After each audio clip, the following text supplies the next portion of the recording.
Welcome to the Fantasy Fangirls Podcast, where two sisters dive deep into beloved fantasy lore, characters, themes, theories, and more. We are beyond excited for today's bonus episode, where we're honored to interview Sarah A. Parker, author of When the Moon Hatched, aka one of our new all-time favorite fantasy books. Before we begin this amazing conversation, please do listen closely to our content warning. Today's interview will be split into two parts. The first part will not contain spoilers for When the Moon Hatched, so it is safe for all listeners, even if you haven't read the book.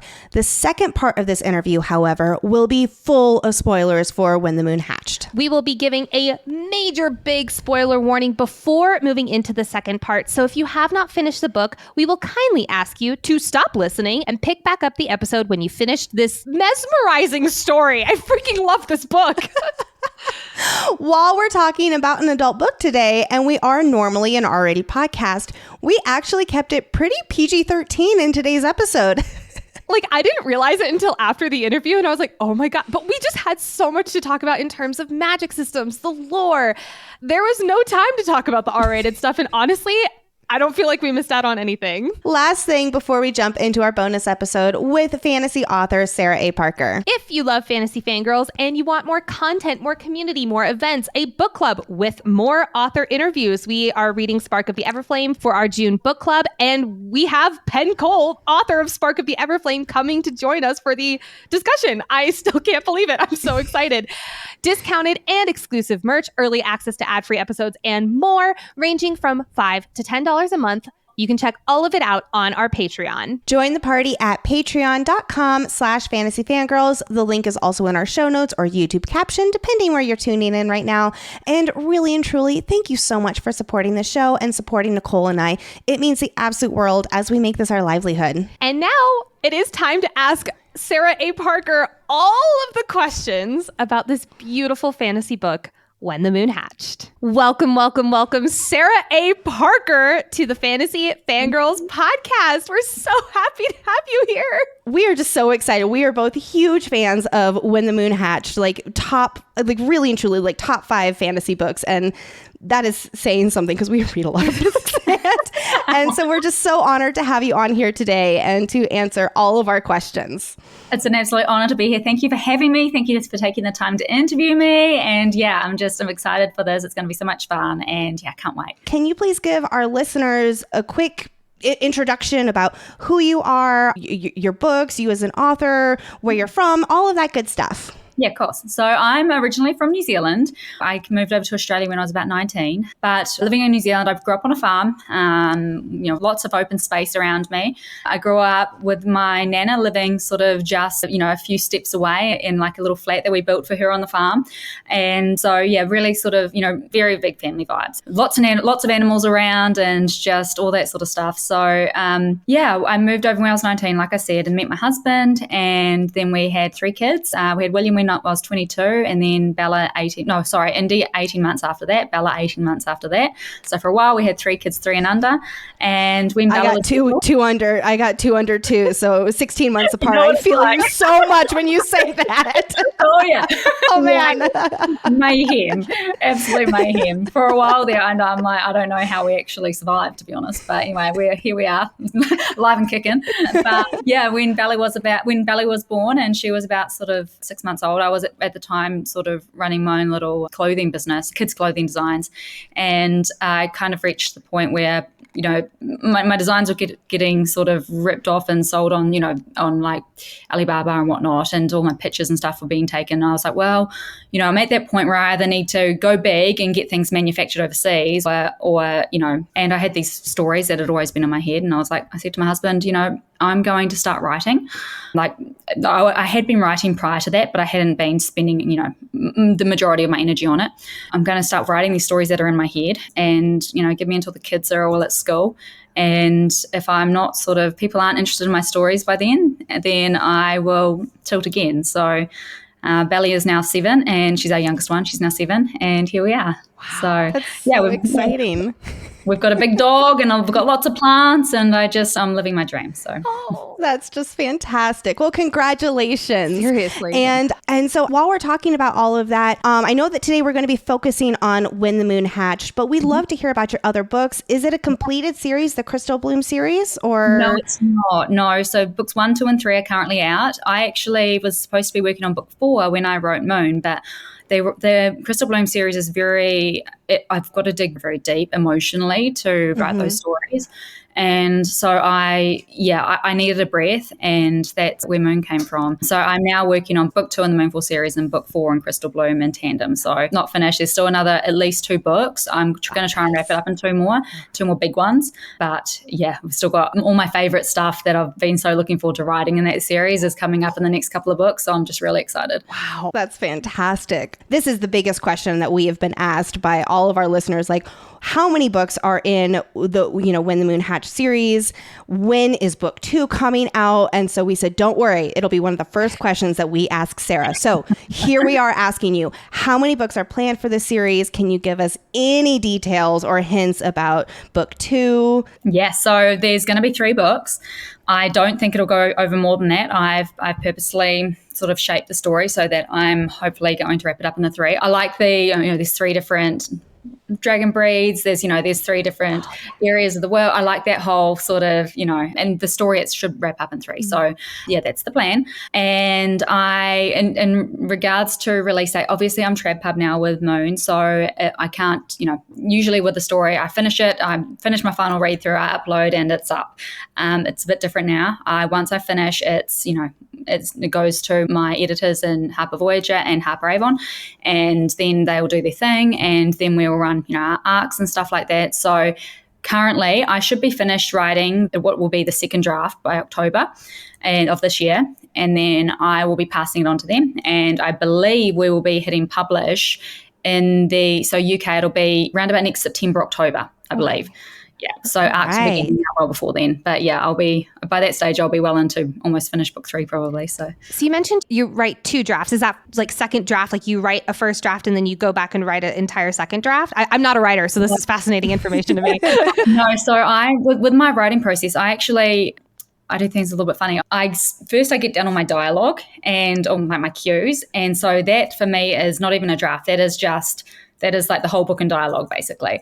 And it's almost like a script. I want to almost say like a screenplay. Yeah. Ooh, I've never heard of that done before. Yeah, well, it's how it comes to me first. I'll be sitting in the shower and I'm just running through these conversations in my head, and that's the first thing that sort of, that gets there for me. And then I visualize these scenes, and I'm popping down cues in between the dialogue. So that's what I start with, basically.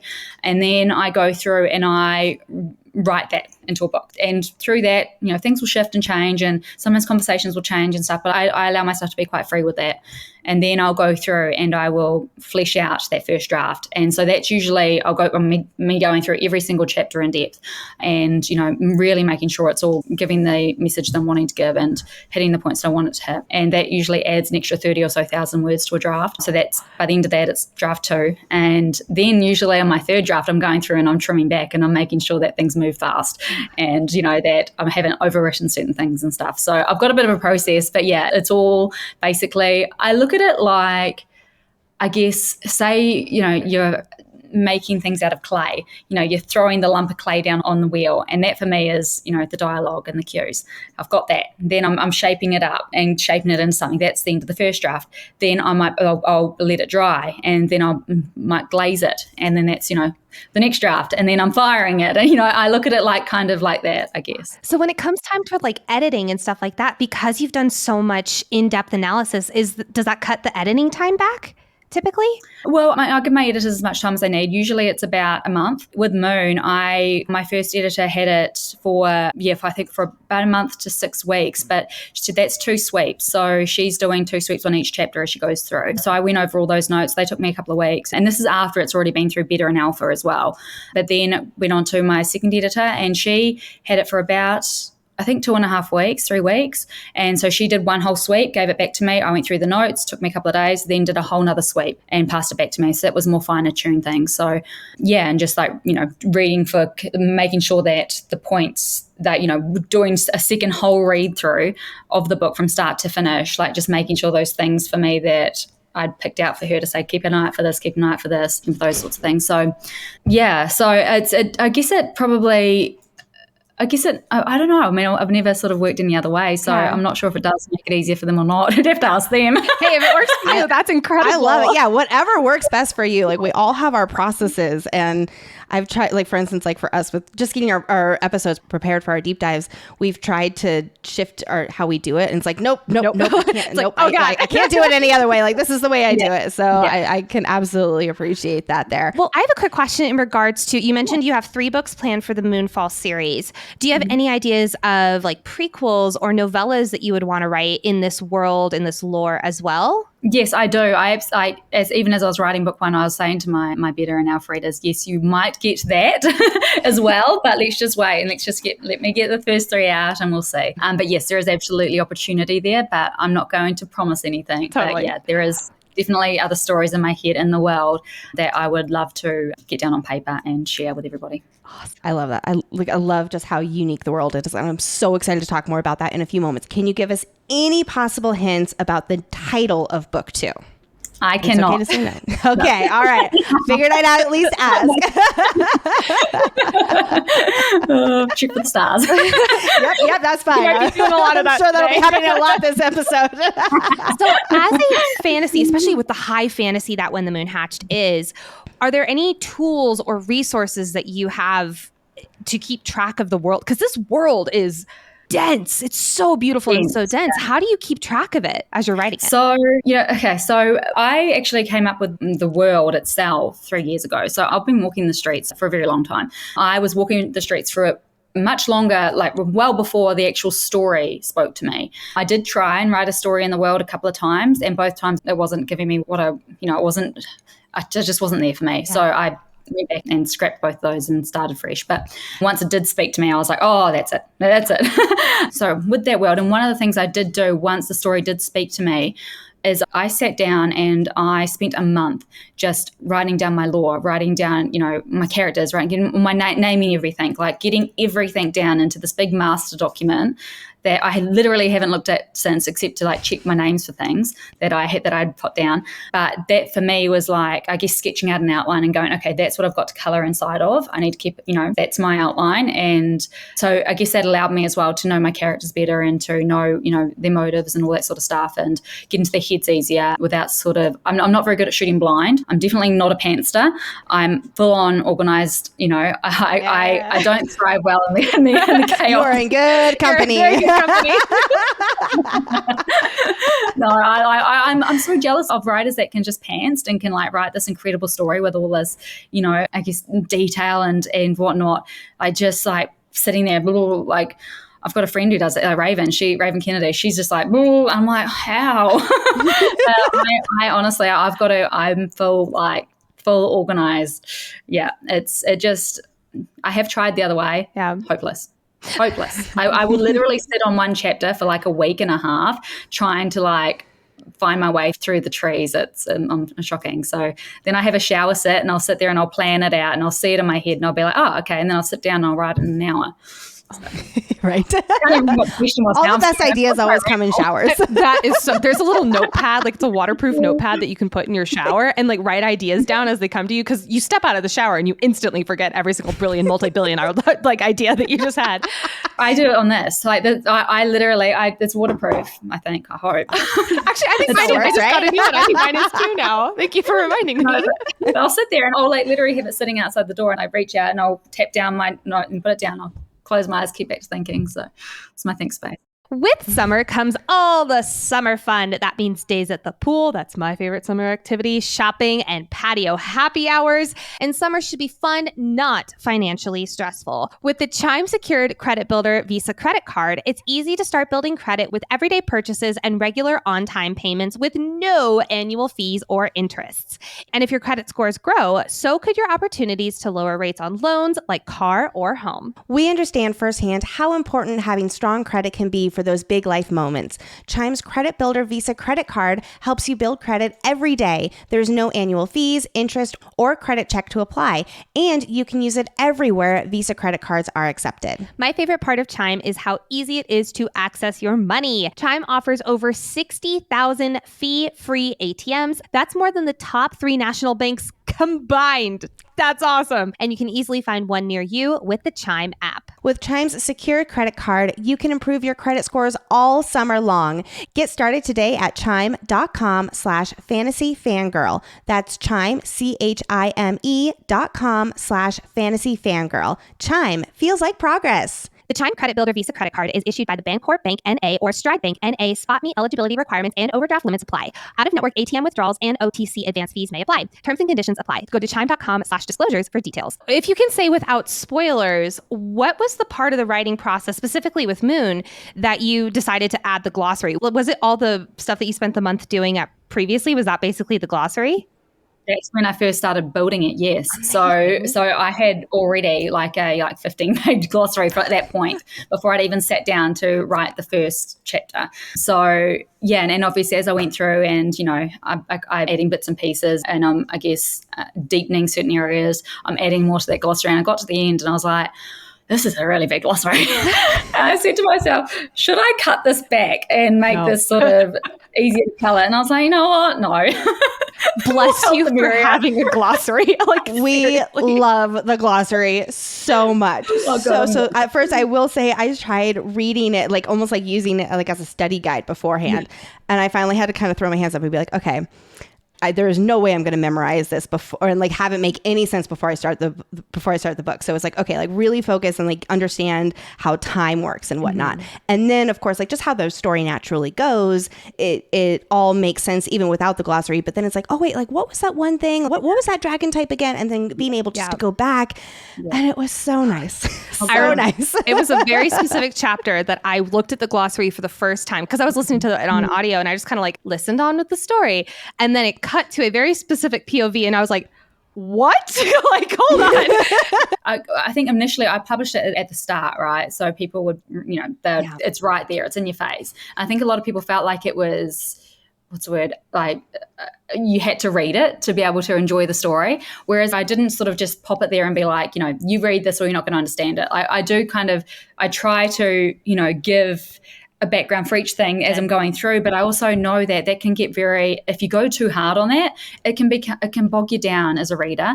It's, feels like world building dumped on you. Yeah. And so I put it at the front. So it's there just in case people know it's there. I also didn't want to have it at the back initially because there is a family tree at the back, and I did not want anyone to see the family tree before the end of the story. Because in the UK Commonwealth version, in the US they kept it at the front, the glossary, but in the UK Commonwealth versions they've popped it to the back, and that is where the family tree is as well. So just if you're going back to look at the glossary, do not pay any attention to the family tree.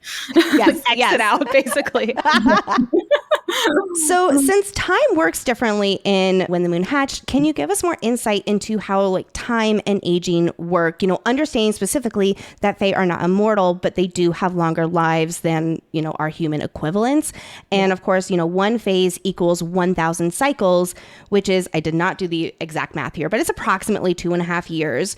Do we, as, again, humans here, consider that as 1 year as far as aging works? So 18 phases is essentially, it's same as our 18 phases. It is, you are now an adult.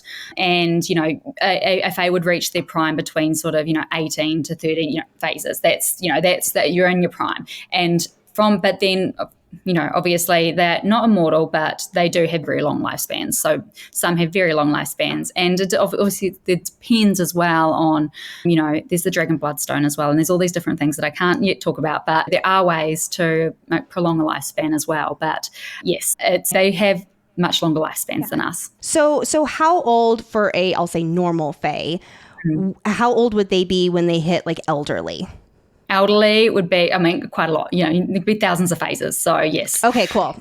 Yeah. All So right, somebody awesome. with gray hair, they've been around for a while. Nice. All right, cool. I love it. I just wanted to ask that question because I just love how time does work differently. And it takes like just a moment to get used to, but then it's like, I love it so much. I just love it. All right. Well, so speaking of this world, if you had to live in one of the 3 realms in the world, would you live in the burn, fade, or shade? And why, without spoilers? For me, it would be the shade, and purely because I would really like to have a moon plume. Okay. Obviously, moon plumes can't go into the sun, for long. So that would be why. I love the architecture there as well. I feel like it's very ethereal, and I'm just a sucker for that sort of architecture. So yeah. All right. So which god would you want to talk to / which element would you want to wield? Is that the right way of saying it? Like element to wield it? Okay, cool. I do have an answer that I can't say because it would be spoiler. So I'm not going to say that. What I will instead say is I would love to hear Rain because I love some melancholy music. But I think in regards to who I think would be most interesting to hear would be Claude. Oh, yeah. She is just wild and unleashed and just, I adore her. All right, friends, we are now moving into the second part of this interview where we are talking spoilers for the entirety of When the Moon Hatched. So if you have not finished this book, this is our polite but very firm ask for you to leave this episode and come back when you have finished the book. You mentioned a few years ago, it went from an idea to writing. What were some of the biggest inspirations when it comes to both the world building and then simultaneously also to this story that you ended up going with and it became like this incredible book before us? Like I mentioned earlier, the world came to me first. I was literally in the bath and suddenly I could see this world that wasn't spinning. I could see these dragon moons, in the sky. I can see some of them falling. So for me, like that was the catalyst, that was for me the big bang in my head. And I knew that I needed to, I knew this was going to be a rich world and that I needed to kneel to it, I guess, and give it the time and the love that it deserved. So it wasn't the sort of world where I could just pump out a book now. And, the reason it isn't is so in so much depth, the world building is so dense, is because I took my time with it. So again, like it was literally pieced together brick by brick. So I would be wandering around, and then I'd come against a plot hole or a reason why that can't work. And so I'd be, okay, well, I'll take a few steps back and I'd, break down a few bricks and then I'll build it up again a different way. So this was 3 years of me doing that and just, working out, I guess, my limitations in the world and building it like I was literally building a world on a video game or something. So that's how the world sort of came to be. And obviously I think because I saw these dragons and the world works such a certain way, with the sun at the top and the shade down the bottom, I had these very severe limitations to work around. And, because of, I was like, okay, well then there's going to be people living here, but they'll be different, they're different languages. And, so there's definitely, it leans towards certain areas. And I was just following those bunny rabbits basically, that are hopping through the world and going, okay, yep, all right, no, well that doesn't work that way. And then going back. I love that so much. So like literally it all came from me just wandering the streets and asking myself questions and going and hitting dead ends and going, nope, turning back around and starting again. And it was a very slow process. But I love it. I love a good slow process. I feel like, it's, if you can really tell when, when I'm reading a story, I can really tell when time's been taken. And then with the actual story itself, I really do like to let the characters speak to me. So yes, I had an idea about how the characters were going to be, but it wasn't until I actually got into writing the story and they started speaking to me that I sort of realized fully what their personalities were like. Khan, for instance, I had a very specific idea in mind of how his voice was going to be, and then we got on page and he was like, no, man. I love that. So he literally, like, I was learning, I was along for the ride just as much as my readers are when it comes to him, which is really fun. I just love writing that man. So I love reading that man. So thank you. Yes. Well, so you mentioned that you write dialogue first. Was there a specific scene from When the Moon Hatched that you wrote that you're like, that was the most fun dialogue to write? Yeah. So there's the scene where Rave is she's getting sentenced. Mm-hmm. And Yes. I loved writing that scene. I was in my stride. when it was the trial and she was like that. Oh my gosh. I just absolutely love her character. So good. She's so much fun. And it was really fun, like with her, I'll say sassiness, and then kind of like up against the writing, which was very poetic. And they somehow worked really well together. It was just like so much fun. But yeah, like during that scene, I was like, oh, I think that was actually when I texted Nicole being like, okay, I have a new favorite female character. I think it was when you're looking in the mirror and fisting your microcock. I was like, I'm sold on this girl. Yes. Well, and then Khan even goes on to say like, yep, that's when I knew that was my girl. Okay. That's actually funny. Something that you just said as well about the sort of floral writing, and then but with her, and that kind of works well. So I actually, when I first started writing her, my Crystal Bloom series is quite florally, Olathe's mindset. She's very floral in the way that she sees things. So, that her writing her specifically, it's a slower pace because she kind of, everything is very in depth and, and very like heavy on the prose, I guess.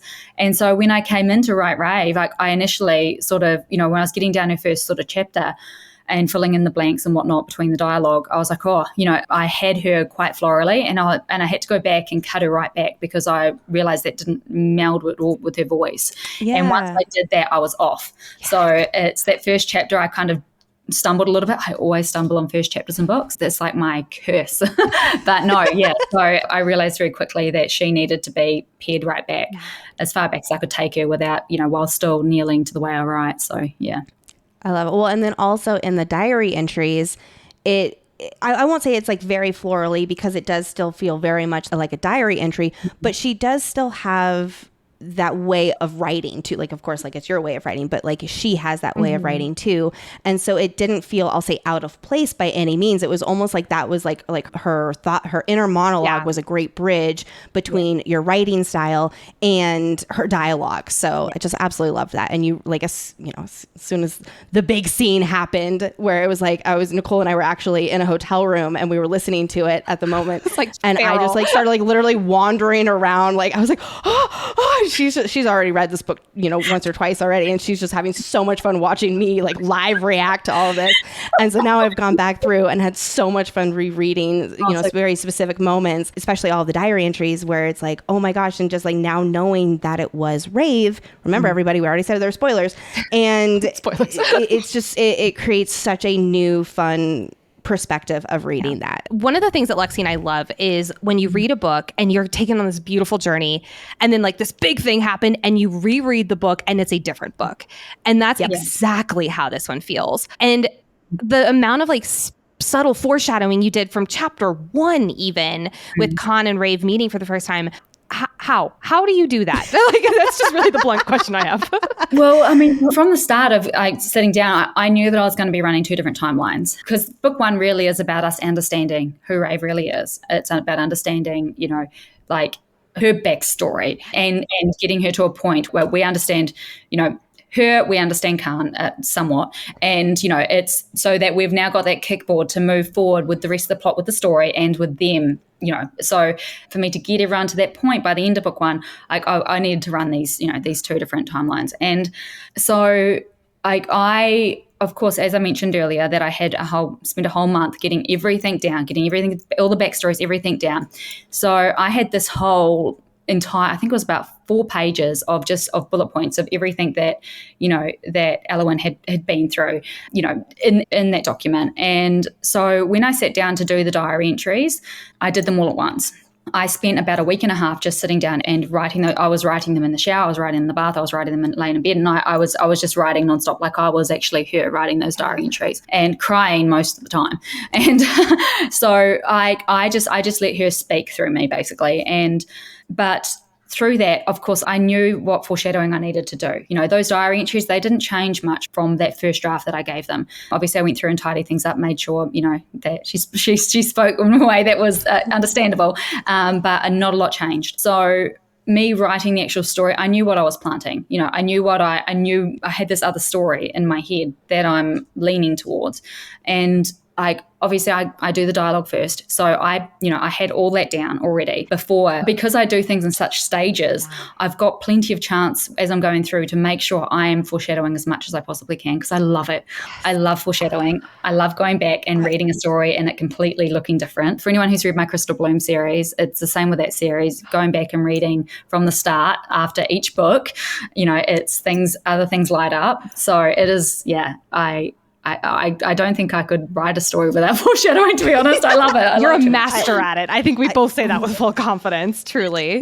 Like I'm rereading it for the second time right now. And oh my gosh, it is like every other paragraph. And I say that in the best way possible. And like I was just getting the whole description of Khan's tattoos and like the dragons and how they're intertwined. And it's just like, oh my gosh, it is all right here in front of you. But like when you're reading it the first time, it's like, it's kind of like I wonder if that means something, but then you just kind of keep going on with the story because there's just so much of that. And now like reading back, it's like, oh my gosh. Yeah. So thank you for like, we just read it over and over again. And it's like, I can never get enough of this book because it's so different every single time. No, I'm so glad it's come across that way. And I was just going to say as well, like it is such a delicate balance because you don't want to give too much away and then ruin the story moving forward, right? So it's like giving in just enough that, it's like, oh, maybe, but, not. So it is a bit of a, and when with my beta readers as well, like my alpha readers usually know what's going on and what to look out for. I try to keep my beta readers as much in the dark as possible because then I'm getting their organic responses and I'm registering whether or not I've hit things right, or I'm getting their early reactions for things, and then I can ask them, is there anything, have you got any theories yet, and that sort of stuff. So that's my first sort of testing the waters on and whether or not I've, I guess, brewed it right. Yeah. Well, stay tuned for some of our next questions. Seriously. Well, before we get into that, I want to go back to the glossary real quick because speaking of foreshadowing, was writing the glossary, or I guess fine-tuning the glossary is a better word to put it, were there little Easter eggs in the glossary? Because we noticed that Kazari is never mentioned as Tyros' daughter, and that seemed very intentional. It was intentional. I love it. Yes, oh my goodness. Yes. Yeah. So there are absolutely there's Easter eggs everywhere. If you're as busy as I am, you know how hard it is to find the time to refresh your wardrobe for those summer months. And it can be easy to just settle for flimsy fast fashion. But friends, there's such a better way to feel good in what you wear this summer, no matter what you're up to.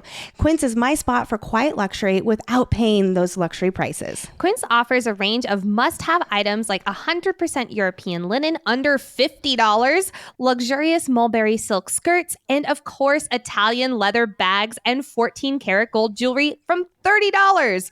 All of their prices are 50 to 80% less than similar brands. And because Quince creates timeless classic styles that won't go out of fashion, you will have them in your closet forever. I live in athleisure wear and I just love Quince's options. Their leggings, they're so soft and comfortable, and seriously, I practically live in them. Plus, their shirts are breathable and they're the first thing I grab to put on when I'm heading outside, whether it's to the park with my kids or a restaurant patio with friends. Side note, I got a pair of shorts from them and they're kind of the only shorts I wear. They're the only shorts that I wear too. I love them so much. They're so good. Plus, Quince works with factories that use safe, ethical, and responsible manufacturing practices and premium eco-friendly fabrics and finishes. So I can feel good about getting high quality items that last longer, like my shorts that I wear all the time that make me feel like I'm strutting my stuff. Upgrade your closet this summer with Quince. Right now, go to quince.com/FFG to get free shipping and 365-day returns on your next order. That's QUINCE.com/FFG for free shipping and 365-day returns. Quince.com/FFG. So can you tell us more about the element magic and, specifically how it works within society and even which elements are more common? It seems like rain is the least common, at least that's the element that we hear the least about. To be able to, it's not just as simple as hearing, one of these elements. It's also being able to understand the language. It's like learning a full language, right? And understanding that language and being able to speak it in a way, in the same way as well. And, so there is so much to actually being able to wield effectively these elements. As we know, Rave is very, very good with wielding Claude. She can, as we know, since we know this is spoilery, that she can hear some of the others. Mm-hmm. All the others as well. But she ignores them or, doesn't listen to them and cuts herself off from them. So, which means that obviously she's not going, even though she can hear them, she can't, speak them with the eloquence needed and whatnot to be able to wield them in the same way, for instance, that Khan can wield Boulder. It's not just about hearing them. It's about being able to interact with them in a way that's understood both ways. So it is very rare for there to be somebody who can hear Rain, for instance, to be able to wield her with enough finesse to be able to, for instance, shift a cloud and stuff like that. So there's different levels of being out, a blue bead, a very advanced blue bead is hard to come by. In regards to the way that they interact with society, for instance, we'll look at the Fade as our main, channel in there. So, for instance, the Mind. There might be somebody who can interact with Claude, who's keeping that area, aerated so that everyone can breathe down there as they're working. There might be somebody who can wield fire, who's keeping, who's making sure that all the torches are well lit, for instance. This is just nuts and bolts, right? There might be somebody who can interact with Boulder in a simple way that's ordering like these holes to break open more and more. And then obviously then there's people who can't interact with the elements that are then, going through and getting the bloodstone out and whatnot. They're, the grunt workers, I guess. So there's all these different ways that they do interact with the world that we will explore more in book 2. Folk who can interact with Claude, for instance, would be more likely to be used in higher class in the military, because Claude, if you can pull air away, you can also stop a fire. So, it's a little bit more of like I don't want to say all encompassing, but it's a little bit more, can work with all the other elements in a very unique way. Yeah. While I'll say like fire is very, I don't want to say super straightforward, but it has its lane, while Claude, like just kind of how she is, how her character is kind of everywhere and a little bit chaotic and can be, me too. But in saying that as well, though, like Claude, for instance, so obviously we see Rave, we see her wielding her very well, but to us it seems common and easy, but it's not. So then a follow-up question to all of that is, does lineage or which region you're from play a role in how powerful you are or which elements you are able to wield? Lineage, yes. Not necessarily region, but lineage, yes. Awesome. Cool. So moving away from elements and into runes, can you give us some more insight on runes? Who can use them, how they work within this world? And I also do have a specific follow-up question, but I'll let you go on these first.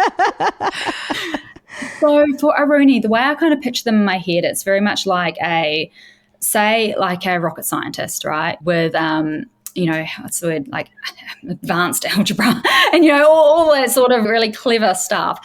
Anybody can do math, right? Mm-hmm. But not everybody can do math to the point where you can build a rocket ship that's going to be able to navigate, all of the different things that stop it from pushing up into the sky. So there are obviously those that have that things come to them easier, I guess, in our world. People that, that sort of stuff comes to them easier. So it's the same with a Rooney. If they've got an affliction for it, if they're finding that they understand it well, it's like, again, understanding a different language, but very complex, very, very complex. And also being able to sketch these different runes as well, to each them, it takes energy.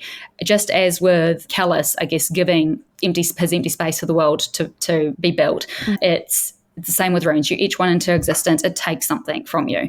So I guess, they're not everywhere, but most people would be able to, if they put their mind to it, they would be able to do very, very basic stuff. Yeah.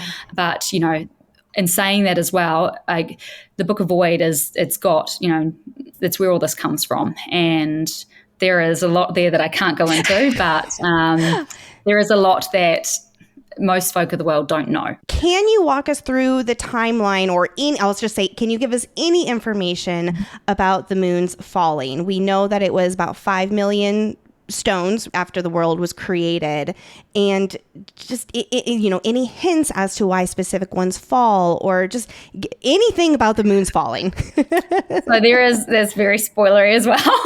You will find out about this in book 2, but obviously, no, after the Ether Stone was planted, I guess, or created, there wasn't any more Moonfalls until Sláinte fell.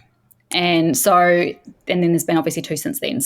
And there's potentially more coming as well. So there have been 2 that have fallen, and I'm sorry if that was probably in the book. I might have missed that detail. 3 since the Everstone was created, since Callus was minced up and plonked into that stone. Okay, and about how many years is that those 3 have fallen? Because the last 3, yes, it is. Yes, correct. In the last 23, phases. Cool. Okay, okay, great. Thank you. So, and this might be something you can't answer, and you can just say pass or book 2. Was there something of significance that caused their moon to fall that we have yet to learn? Yes. So excited. Okay, let's talk about dragons, which, by the way, you can't really see the shirt that I'm wearing, but it does say I'm probably reading about dragons. I love that. It's not showing, but I had to wear my shirt even if it's super casual. Can you explain a little bit more about how bonding with a dragon works? And for instance, in one of the later chapters, there was a mention about how you can later bond or take ownership of another person's dragon. But then there was also of course you have to steal the egg and be there for its hatching for there to have that chance of bonding. So can you give us a little bit of insight into how dragon bonds work? So there are 2 different stages. The first stage is about gaining the dragon's trust and respect. Say, for instance, you are trying to tame a dragon that is it's not a hatchling. It's you haven't gotten the egg, you haven't literally tended into hatching.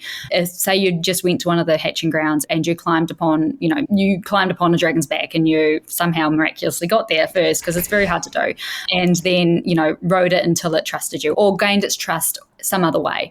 It's that actually gaining the trust and respect of a dragon is very hard to do, but you can do it. As you know, Elwyn did it with Sláinte.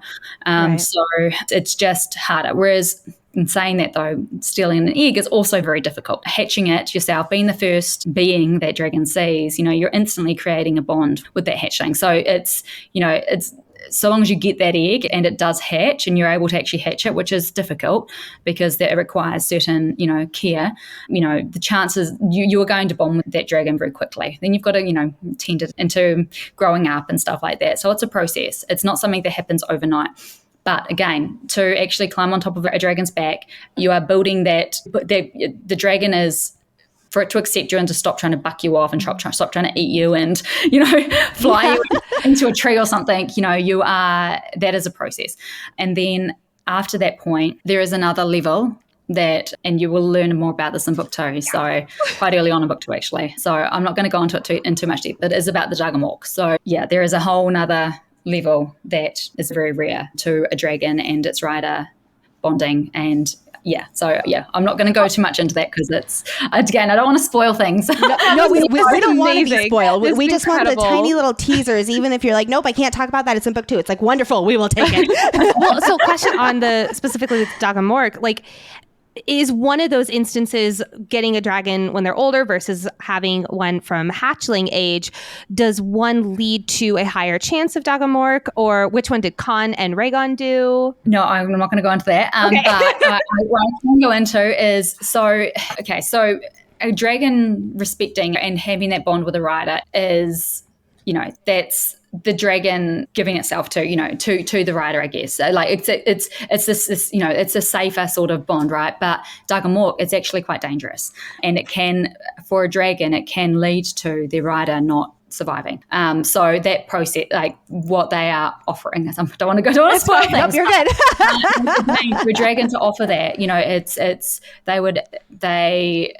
it would be frightening for a dragon. They would think that they're going to lose the one that they very much care about. So, that is a process, and it comes with great time and great, respect between each other and a great understanding of the strength of each other. And for Khan and Rhaegon to be there, it's pretty remarkable. Now, do dragons have a similar lifespan as the Fae, or even a longer lifespan as them? They're eternal. So they, so they love it. Yeah. They can be killed, obviously, but no, or they can decide to go up into the sky if they want to end. That it's their choice if they're ending, generally, obviously, unless they're killed. So, yeah. So let's talk about the Ether Stone. We'd love to know a little bit more about it. For instance, how does it transfer to the family members?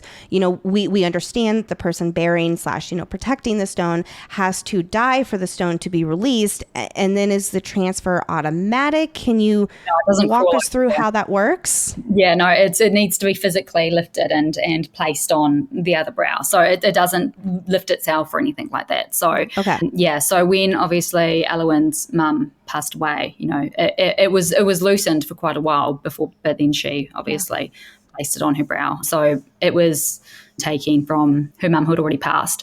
The runes were etched into the actual diadem. So that's why her mum ended up the way that she was. Very, it just took everything from her corpse. Oh, God. And it is that one family line as well. Yeah. Is that correct? Yes. Well, you could pop it on anybody, but it's going to drain them immediately. Oh dear. So they're the only ones who. Okay, so they're the ones who have, I'll say, the energy capacity to the bigger battery life. Yeah, the battery life. They're the Energizer bunnies. It's a curse more than anything, to be honest. But yes. Mm-hmm. Oh my gosh, I have so many questions, but I know there's not one that you can answer about it, so I'm just gonna hold off. And that's totally fine. Well, so let's get into some character / plot questions. So the Kazari and Kalis love story.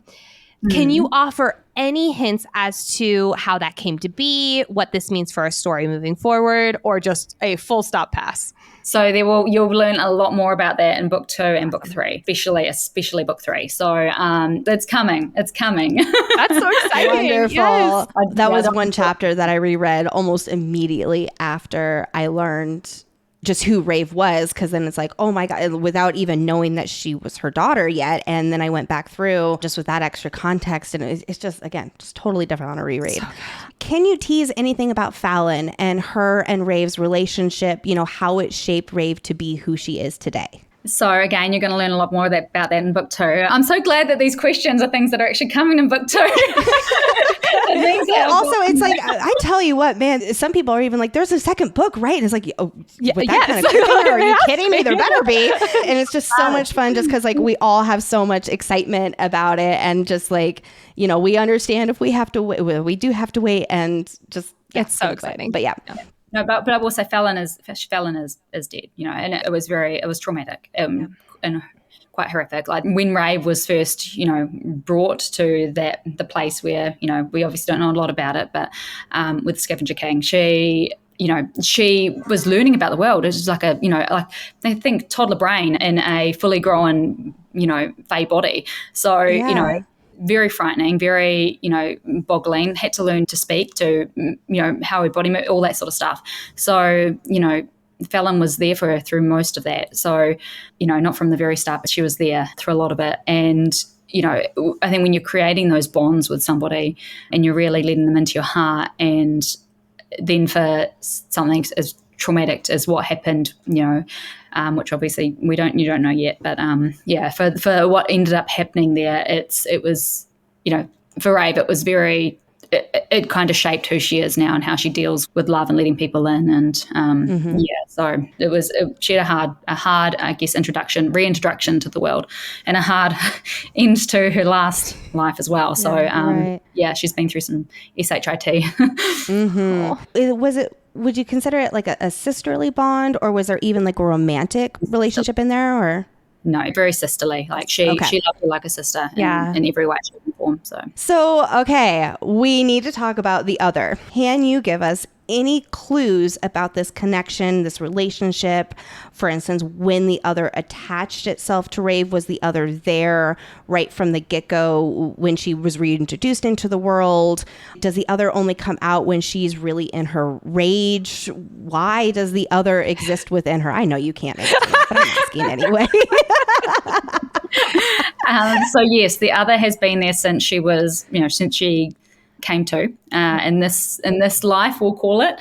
Yes, she's been there since then, and certainly. How can I explain it? I can't. Look, you're going to learn a lot more about this very early on in book 2. So, exciting! So book 2, where it's throughout book 2, it's a big, I'm not going to go into much, but just you're going to have a lot of these answers in book 2. But I do have one quick question to see if you can settle an argument between Nicole and I, because after you joined our recording here today, we were having a sisterly banter, a full-blown sister argument about it.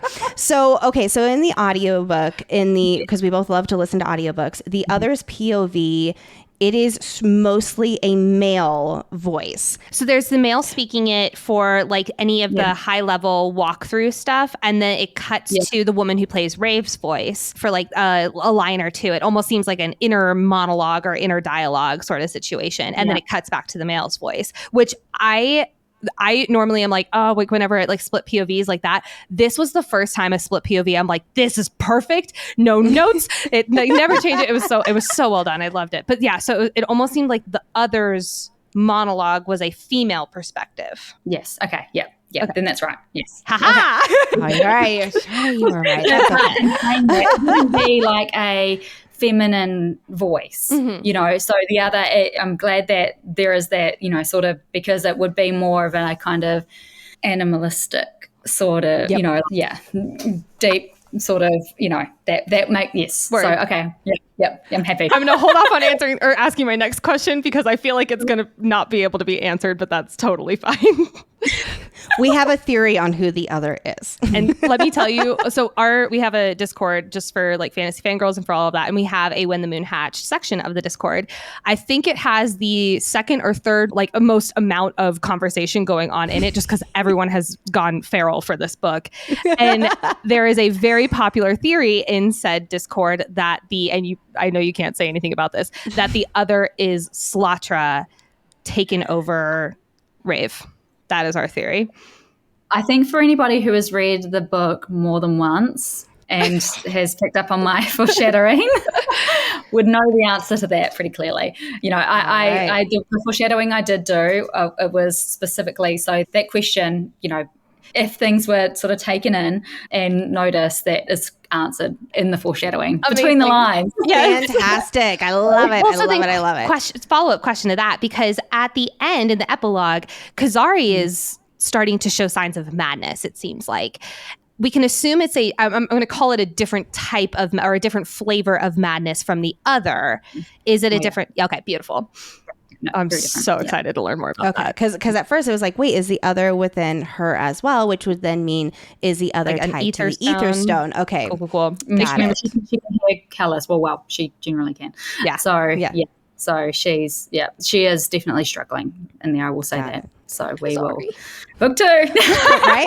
Well, speaking of her, Kazari sent Ni to Rave 5 phases ago. Why 5 phases ago? And I guess rather than asking, you know, why, and did she actually expect it to reach her mother? No, definitely not. She, as far as she's aware, her mum is gone. It was definitely, and I think this kind of makes it more heartbreaking, it was definitely her just passing a note to the wind and, you know, wishing that her mum was there with her. So. I love that so much.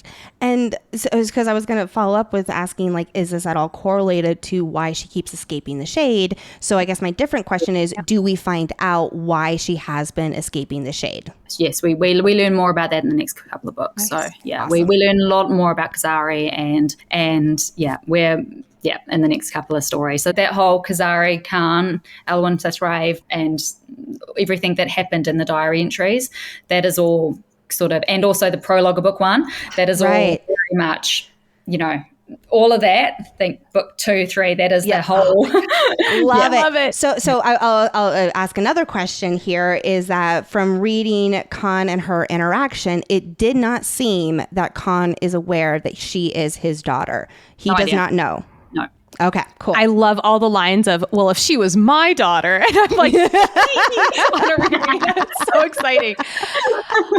We would be remiss if we did not ask you about this dang scavenger king. Yes. I guess the first question is, why does he call Rave Firelark? Book 2, yeah. Okay, awesome. Well, are we going to learn in that similar vein? Are we going to learn more about his motives, why he originally captured / tortured Rave in the second book as well? Yes, you're that whole sort of situation. That's book 2. Sweet. Book 2. does he, because he is very specific about wanting the burn and how he is older than Khan, and that's why he thinks that he's the rightful heir. Okay. And does that mean that his mother is from the burn?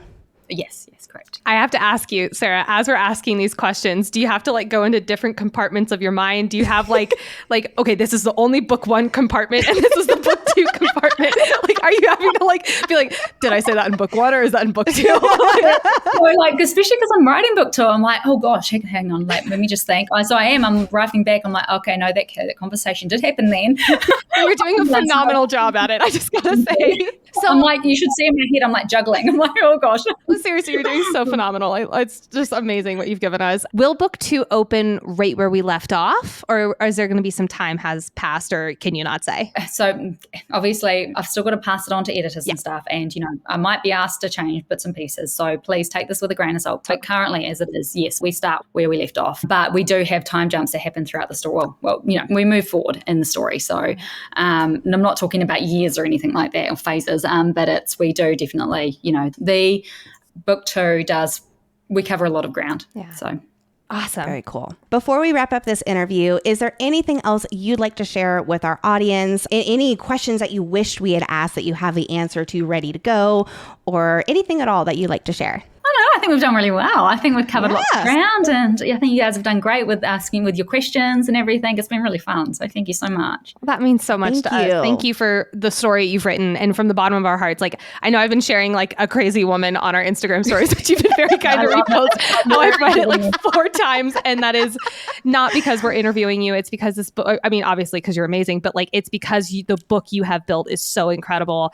And like Lexi said, it's quickly jumped up to some of our favorite books of all time. We have heard that across the board from many people who have read it in the last few weeks as well. And just what you have created is a masterpiece. Thank you so much. Friends, that is our interview with Sarah A. Parker. Isn't she amazing? Next episode, don't worry, we are jumping right back into our ACOMAF deep dive with chapters 51 through 55. Yes, it's the episode where we cover chapter 54.